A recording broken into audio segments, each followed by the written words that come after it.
नमस्कार माझ्या गोड मैत्रिणींनो, कशा आहात आपण सगळ्याजणी? आय होप की आपण सगळ्याजणी स्वस्त मस्त आणि आनंदी असालच. तर आपल्या सगळ्यांचं पुन्हा एकदा स्वागत आहे नवीन एका व्हिडिओमध्ये. तर तुम्ही एका व्हिडिओमध्ये बघितलं होतंच की माझ्या सासूबाई ज्या आहेत त्या माझ्या नंदेकडे गेल्या होत्या आणि त्यानंतर 8-10 दिवसांनी त्या रिटर्न आमच्या घरी आल्या होत्या.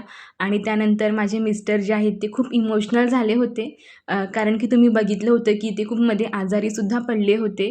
आणि आपण जेव्हा आजारी असतो तेव्हा आपल्याला आईची आठवण, आईची ओढ ही खूप जास्त लागलेली असते. आणि स्पेशली आपण मुली आहोत मॅरिड मुली, तर आपण समजू शकतो की आईपासून लांब राहणं काय असतं ते. आणि आपण बघितलेलं आहे की मुलं जे आहेत ते आपल्या भावना, आपले इमोशन्स जे आहेत ते खूप लपून ठेवतात, जास्त एक्सप्रेस करत नाहीत. पण मला वाटतं की हसणं, रडणं, रागवणं ह्या सगळ्या भावना ज्या आहेत त्या नॅचरल आहेत, कॉमन आहेत. त्यामुळे मुलांनी सुद्धा रडणं त्यात काही चुकीचं नाही आहे. तर ते रडत नव्हते, पण जस्ट आईकडनं ते लाड करून घेत होते. आणि माझं बाळ जे आहे ते सुद्धा हे सगळं बघत होता आणि तो वारंवार त्याच्या बाबांना म्हणत होता की बाबा काय झालं, काय झालं, आजीला असं हक करून का बसलाय तू? तर खूप छान तो प्रश्न विचारत होता.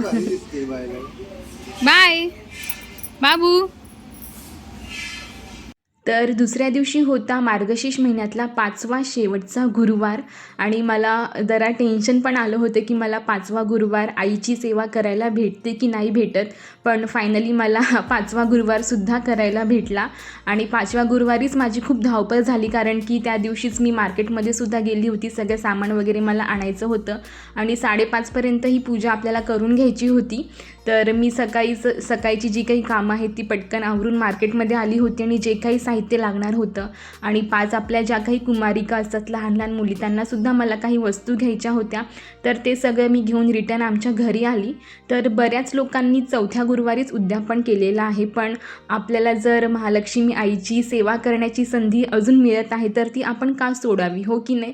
तर 5वा गुरुवारसुद्धा मला भेटला होता, अजून एक संधी भेटली होती जास्तीत जास्त सेवा करण्याची महालक्ष्मी आईची. तर ती मी करणारच होती. आणि 5वा गुरुवारसुद्धा खूप साधा सिंपल पद्धतीने मी साजरा केला, पण छान वाटलं, अगदी मन प्रसन्न झालं. तर महालक्ष्मीच्या ह्या ज्या पोथ्या आहेत त्या मी नाही घेतल्या, कारण की आमच्या इथे मिक्स कम्युनिटीचे लोक राहतात, त्यामुळे त्या पोथ्या ज्या आहेत त्या उगाचच पडून नको राहायला. मार्केटमधून आल्यावर मी लगेचच देवी आईची जी पूजेची मांडणी आहे ती करून घेतली होती आणि छान अंगणामध्ये सुंदर अशी रांगोळीसुद्धा काढली होती. आणि लगेच मी पूजा करून पोथीसुद्धा वाचली होती, आरती वगैरे मी सगळं करून घेतलं. आणि त्यानंतर आमच्या चाळीमध्ये ज्या लहान सुंदर सुंदर अशा छान कुमारिका आहेत त्यांना बोलवलं होतं पूजेसाठी. 5 लहान मुलींना मी इन्व्हाइट केलं होतं. तर छान अशी पूजा माझी आजची संपन्न झाली होती. आणि खरंच हे 5 गुरुवार कधी कसे संपले खरंच नाही कळलं. म्हणजे सुरुवात कशी झाली आणि कधी संपले ते खरंच नाही कळलं, आणि कसे पटापट दिवस निघून जात आहेत ते सुद्धा समजत नाही आहे. तर खरंच हे 5ही गुरुवार खूप छान झाले माझे. आणि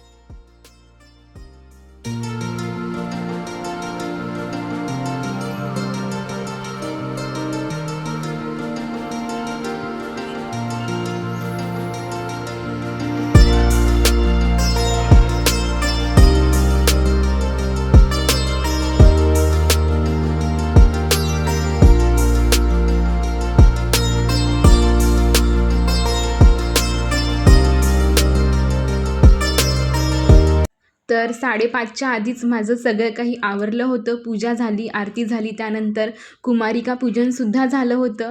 आणि आज उपवाससुद्धा होता, त्यामुळे भूक तर आज थोडीशी लागली होती मला, कारण की माझी आज तब्येतसुद्धा बरी नव्हती आणि धावपळसुद्धा खूप झाली होती. तर त्यानंतर मी पटकन स्वयंपाकाला सुद्धा लागली. तर आज जेवणामध्ये छान अशा ज्वारीच्या भाकरी केल्या होत्या, तुरीच्या शेंगाची छान अशी सुकी भाजी मी केली होती, वरण भात आणि मस्त अशी शेवयाची खीरसुद्धा केली होती. तर अशा प्रकारे नैवेद्यसुद्धा मी छान देवीला दाखवलेला आहे. तर खूप छान गेला आजचा दिवस माझा.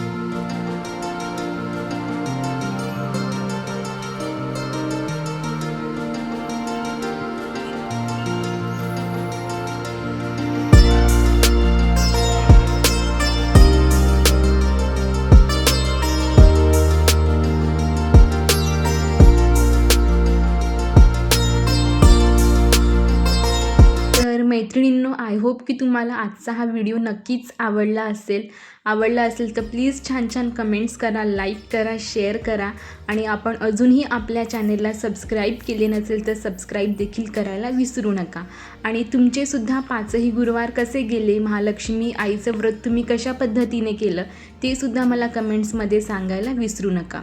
भेटूया अशाच एका छानशा व्हिडिओमध्ये. तोपर्यंत काळजी घ्या आणि आजचा व्हिडिओ बघितल्याबद्दल खूप खूप धन्यवाद. भेटूया लवकरच. बाय.